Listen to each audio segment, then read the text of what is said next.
Hello, I'm Jen. And I'm Brittany, and we're the Village Homeschoolers. And today we are interviewing with Alyssa from the Unbusy Mom. We're really excited to chat with her.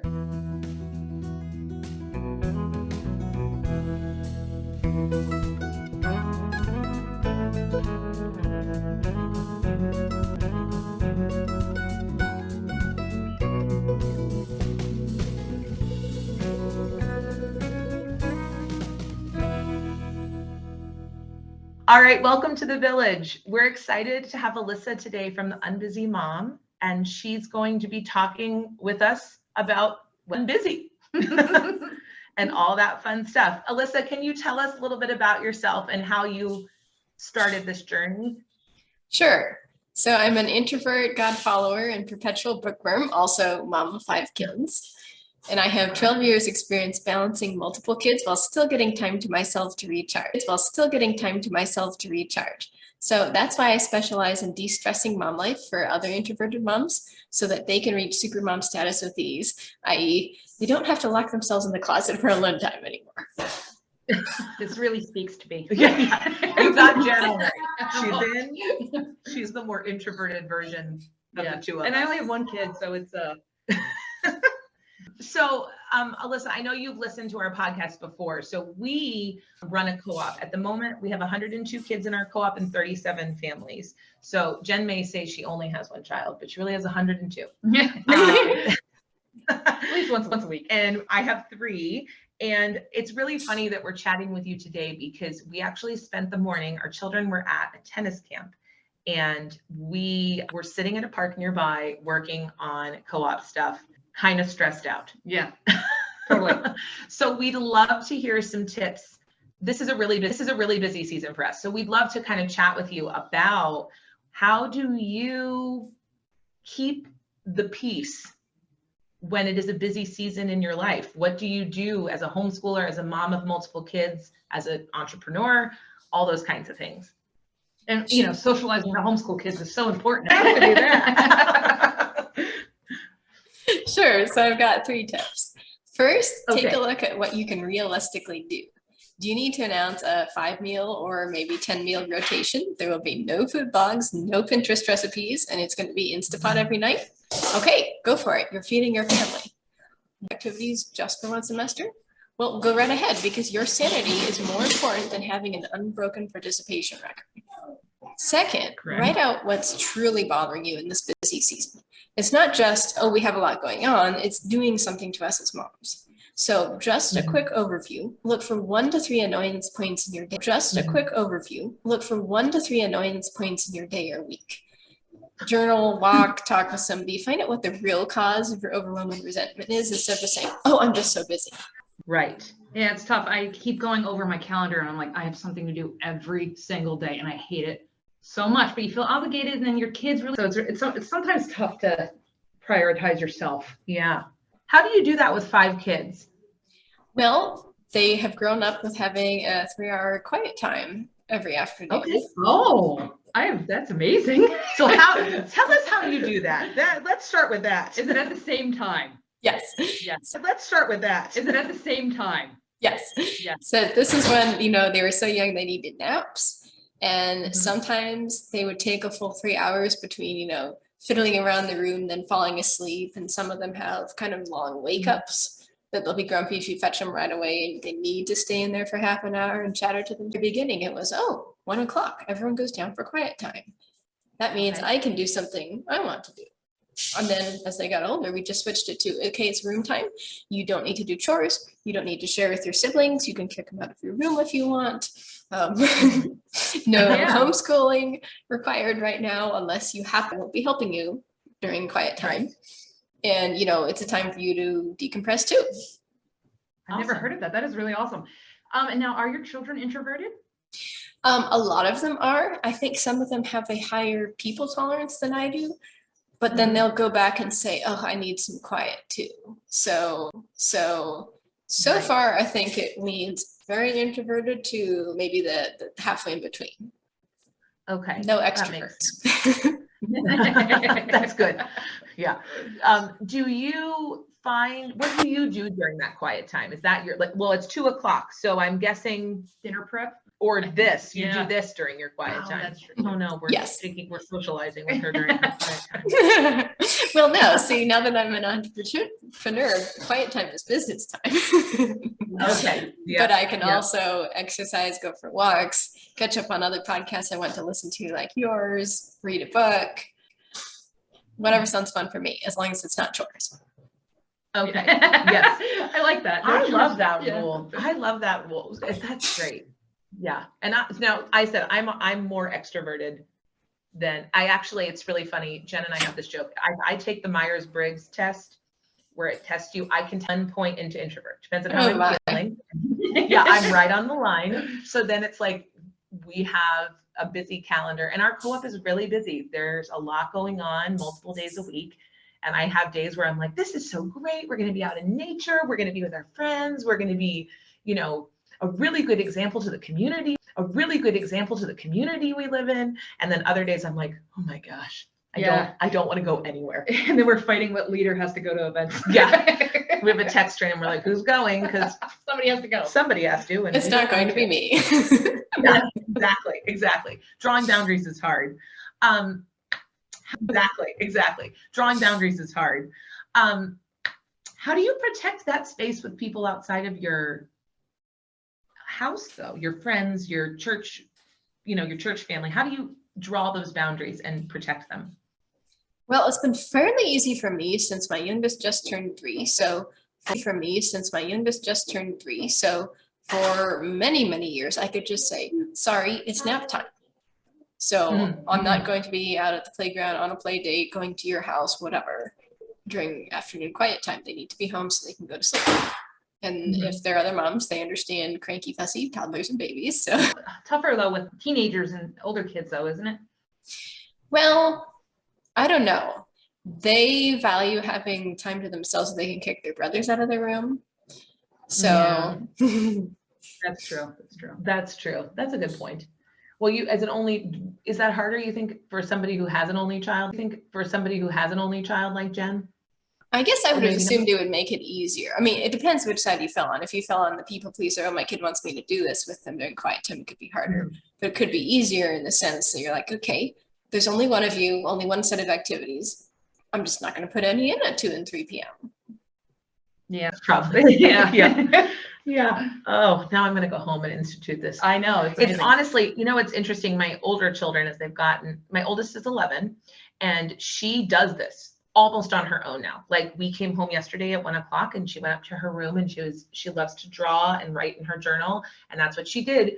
And she did shout down to me, I'm going to take a shower because we're up in New England. It is hot. We're having the hottest day of the year, most likely today. And so Ours she was was like yesterday. Oh, yeah. Where are you located? Oklahoma. Oh, okay. Oh, I just read in the news that you guys are we're all stuck in this heat wave and Oklahoma was going to hit some record temps. Yeah, we got 109. That's crazy. Oh. Yeah. New England dies when we hit 90. Because we don't have air conditioning. Yeah. So yeah, we're actually, I think today was like 96. So this is real feel.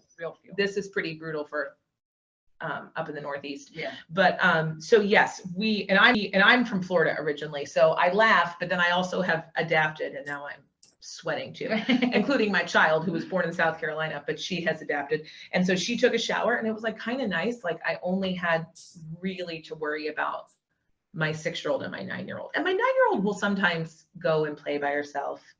Hangs out with our pets. But my 6-year-old is all up in my business still. Yeah, and they all want to chat. And yeah. Oh man. So what seasons do you find this is the best for you? What are those busy seasons in your life? Definitely around Christmas holidays, because my husband's family believes in it's like 4 or 5 separate occasions. The Christmas Eve, the New Year's Eve, the Christmas Day, the New Year's Day. Yes. So you've got to have that many in that shorter time period. Plus we have a couple birthdays on top of that, the week that we just passed, because we have 3 July birthdays in 5 days. Okay. You also do that when you're not at home. Like if you are visiting family or anything like that, you also institute these rules. So you have we tend not to visit family. One set drives into us and the other set we live, across the neighborhood from. you guys have outside of the house, like activities that you do or groups that you belong to, or is that too much for you as an introvert?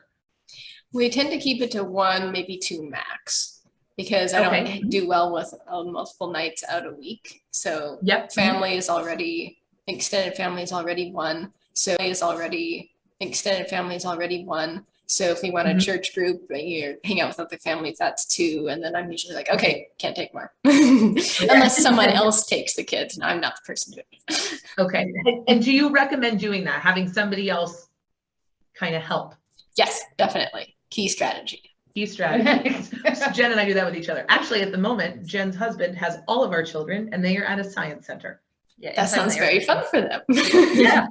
Well, and they were like super actually a bunch of our co-op, they're swimming at somebody's pool right now. And we were like, oh no, like we can't go. We've already rescheduled our interview and we can't reschedule on her again. And I was like, do you think the kids will be upset? And I'm like, no. And now we don't have to drive 45 minutes to the science center with them this summer. It's free in the state we live in. So they wanted to go and now they get to go with. And I didn't want to go. So it was great. Yeah, it was great. Very nice. With the dad. Yeah. That is really key for me. I find my husband is home, my husband is rarely home. Neither is Jen's husband. They work very intense hours because we are homeschooling families, single income families. Mostly. And so we find that we really, really if my husband's like, oh, you get to take the girls to dance. Yeah. You get to take our son to baseball. Yeah. And he likes it because he doesn't get to do it very often. So now, are you married to an introvert? Yes, and he is way more introverted than I am. Oh. Turns out I can't dump all the kids on him unless Okay. he feels in the mood to go to the park. Otherwise, it's like, well, can you take one kid with you when you pick up, some groceries or do something? He's good with one. Okay. And that makes it less busy around the house, especially if you pick one of the sibling pairs. And that makes it less busy around the house, especially if you pick one of the sibling pairs. You split them up that tend to fight. Right. That makes sense. Yeah. What's the age range of your children? 3 to 13. Oh, okay. Oh, wow. Okay. So that is age range. And taking a 3-year-old to the store is a bit different than a 13-year-old. Yeah. Well, the 13-year-old doesn't want to go. And then the 3-year-old, we don't usually bother with all the car seat trouble. So he takes the ones that can get themselves in and out. So that means he's still got a lot of variety. He can pick the 12-year-old or the 8-year-old or the 5-year-old. How the hell adventurous are you feeling? That day? Yes, basically. And if he really does want to be adventurous, then he could take 2. But then he'll get, talking of both sides. Yes. So when you have your quiet time, is it part of that after a lot of noise, I find I need to retreat. Yes. I need to kind of, yes. So that's part of it too. It's just the stimulation of the noise. Yes. It's wanting to not be available for questions. And then I want the noise level to go down since yes, they could all be in their rooms and screeching at each other for fun. And that doesn't really cut it. Blaring music or practicing their flute. I have 2 children that play flute, so that does happen in my house. Well, you had a son who played drums. I know, but wow. Yeah. That was a bold choice as an introvert. Only when my husband's at work. Because my husband is very auditory, so he cannot handle any noise at all. Okay. Yeah. Now, is it okay? Yeah. Now, is it loud when you're not in your quiet time at your house? I think it often is, unless people for some reason got caught up in a story of with chalk outside and someone else is building Lego in a room. Like sometimes it happens that they're quiet, but otherwise, no. If you get the 3 youngest in the midst, then they are fighting, aka playing, with each other. But I want the water gun, and I want the big dump truck. Right. It's the benefit of having one child. I don't have to worry about that. There's no fighting over water guns usually. Yeah. This is my husband and my child. The noise is such a thing for me. Do you ever find you have to institute that quiet time at a different time of day? Like if you come home and you're like, whew, I am burnt out. How do you do that if it's not 1 to 4 o'clock in the afternoon? When it's not that, I notice that this is, we've been out doing errands and grocery runs and stuff, and that's why I'm so low, because outside the house stuff also hits me the same way that noise does.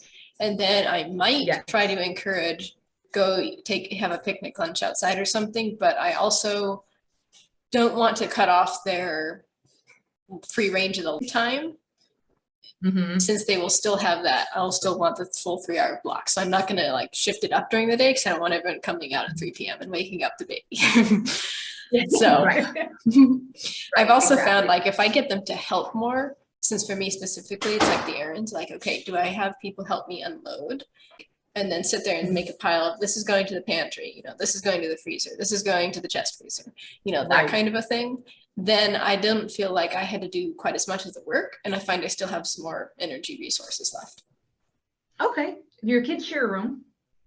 Yes. All but the youngest since, well, Okay. we've So they kicking their siblings out, where do they go for their free time? We have an outside, and this particular house has a laundry room that has a door on it.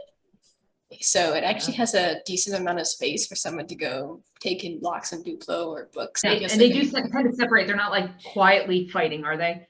No, if they're fighting, they're going to be loud.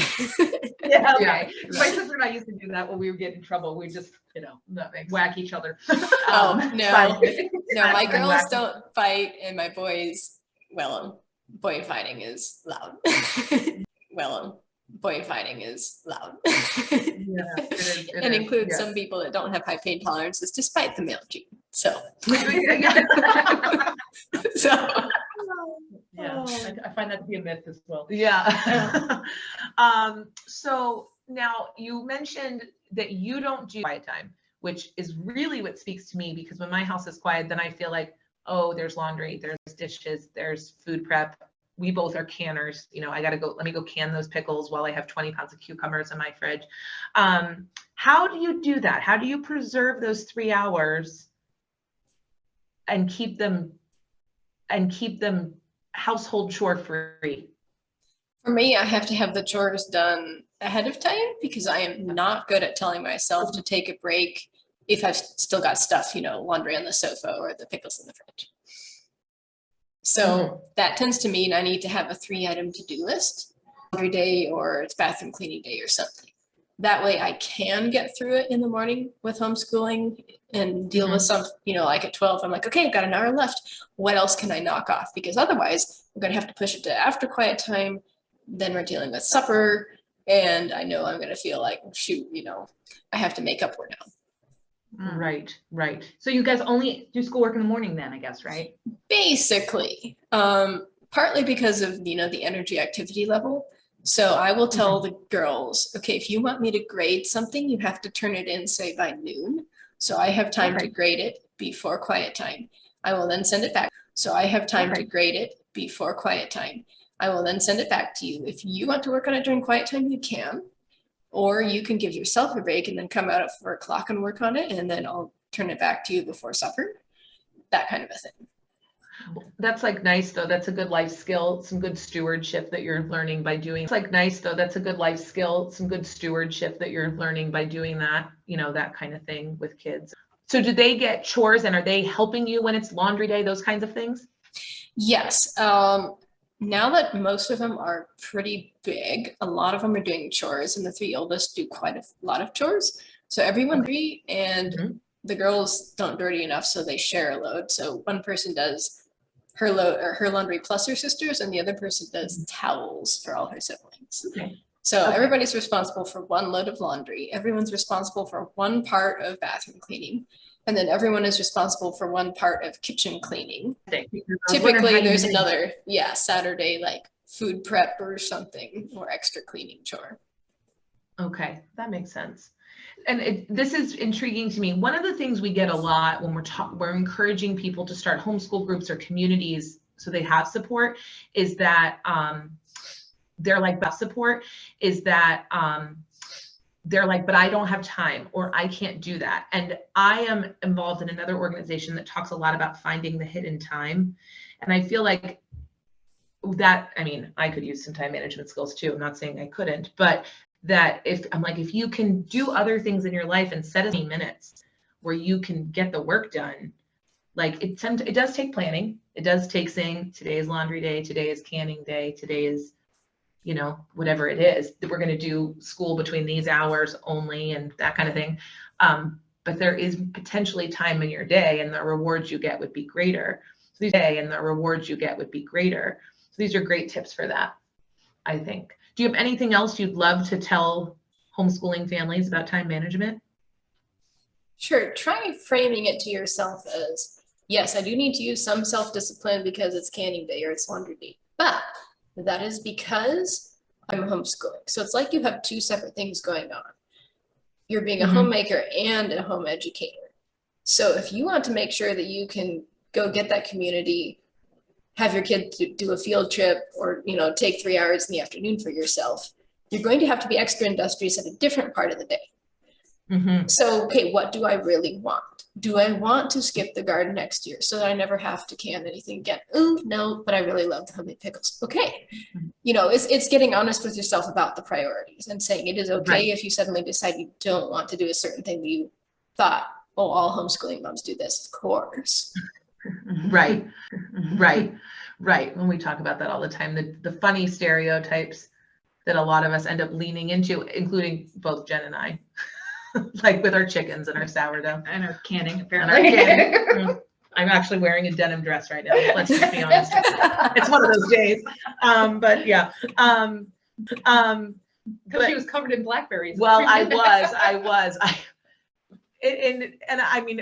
I'm laughing really because today is of all the days. So our kids are in this tennis camp. This is not their first year doing it. It's a 3-hour thing. A bunch of our co-op does it. We love it. It's amazing. But we decided to go pick blackberries. So some of us picked blackberries at 7:30 this morning, then went to tennis camp. And now our kids are at the science center and we're here. I'm like, wow, we have no quiet time today. And tomorrow we're going to need it. Yes. But the great thing about quiet time too is you can adjust it to whatever, if you're like more of a morning person, because I know a lot of my friends are like, they can't get up and go in the morning time. So I feel like if you adjusted maybe quiet time to first thing in the morning, like don't talk to me until 11, or whatever it is. I've seen there are some homeschooling families, I think, that do that. They like prep the night before, they'll lay out their children's schoolwork activities for their little ones to do. And then that's the time where mom like sits and does her devotion with coffee, or something like that.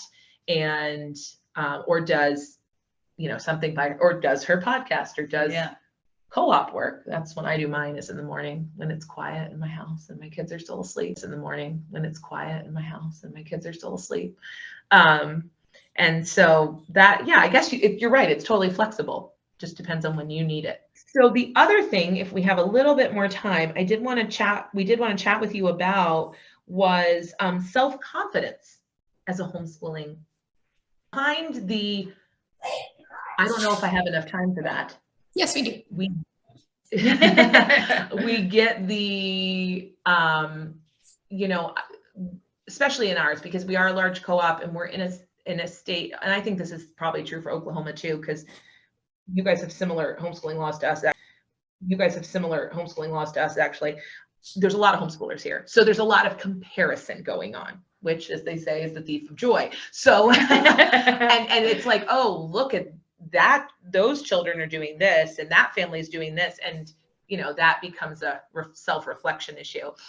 So how do you instill that, especially if you're making choices intentionally to not do certain things or not take on certain tasks as a family? There's something that Allie Casazza always says. She's another homeschool mom of like 4. You are meant to be the mother of these kids. And if I really let that sink in, I find that extremely freeing. I mean, the idea that my personality, my values, my most important things about home education are exactly what God designed my kids to need from my parenting. I mean, wow. In fact, I don't tell myself that enough.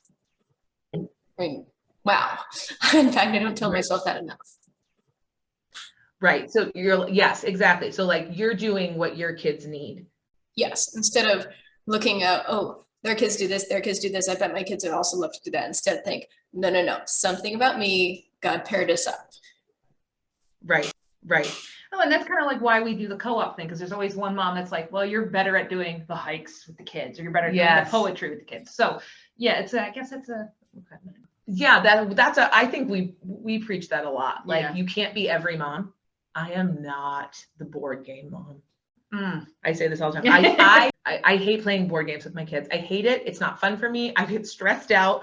My head is break. I could be doing this. I could be doing this. I could be doing this. I am the read aloud mom. I will read books for hours and hours with my children. I do all the voices. I'm very theatrical about it. It's my favorite thing to do as a homeschooling parent. You're not the read aloud parent. You're not the read aloud parent. No, that's like the biggest chore every day when I'm doing schoolwork. Yeah. Like, oh, in fact, 40 pages. Yeah. Jen and I were just talking about a curriculum. We were looking at a curriculum and I was like, oh, I've been reading this with Ella. Oh, I'm reading this with my daughter. And you were like, oh, I just made my son read it.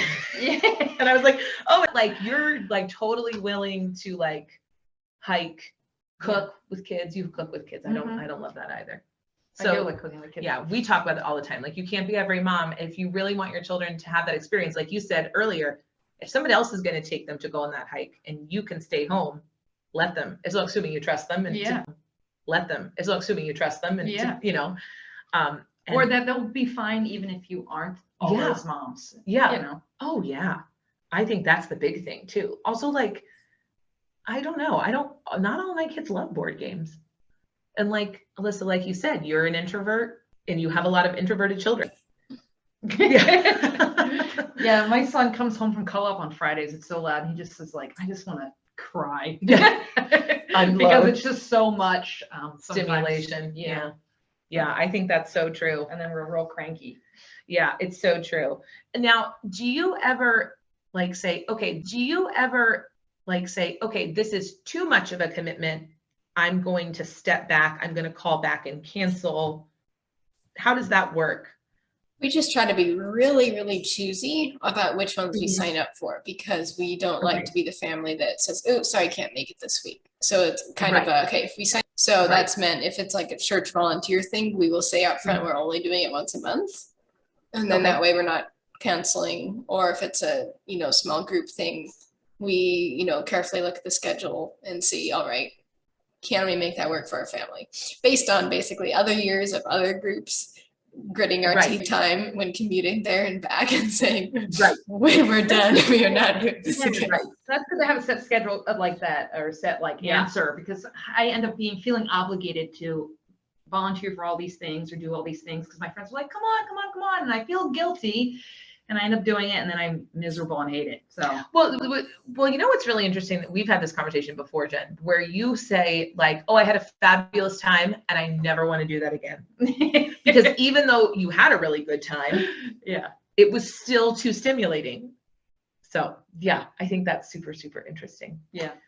Is there anything else you would like to add as our time wraps up that you'd like to add, tell our listeners about being unbusy and finding that peace and time as an introvert, as a homeschooling parent, as a parent seeking self-confidence? That there's always something you can do to change. There's definitely. But what can you change about it? Even if it's something of making it easier, it could be just your mindset, your expectation around this. Every week you think this should go better than it is, and you need to admit, no, this is just the stage my kids are in. It's going to take this long, or it's going to be this messy. Find a few alternate ideas, brainstorm a little bit, and just try one. It doesn't have to be the perfect be all end all. It's the idea of, oh, I can do something about this. Let me experiment and see what would fix it. That's the attitude that will keep your life improving. I love it. Contact you or get in touch with you. What's the best way to do that? Well, you can email me at hello@yourunbusylife.com. Okay. And then at the website, yourunbusylife.com, we'll have a new podcast episode every Tuesday. Awesome. We'll go ahead. Oh, that's our day too. We're on Tuesday too. Then we'll go ahead. We're on Tuesday too. Then we'll go ahead and put that link as well in the description of the podcast in our various platforms. Alyssa, thank you so much for joining us today. This was really great, and we loved chatting with you. Thank you, Brittany and Jen. And if you'd like to find the Village Homeschoolers at gmail.com. Thanks, everyone. We'll be back next week.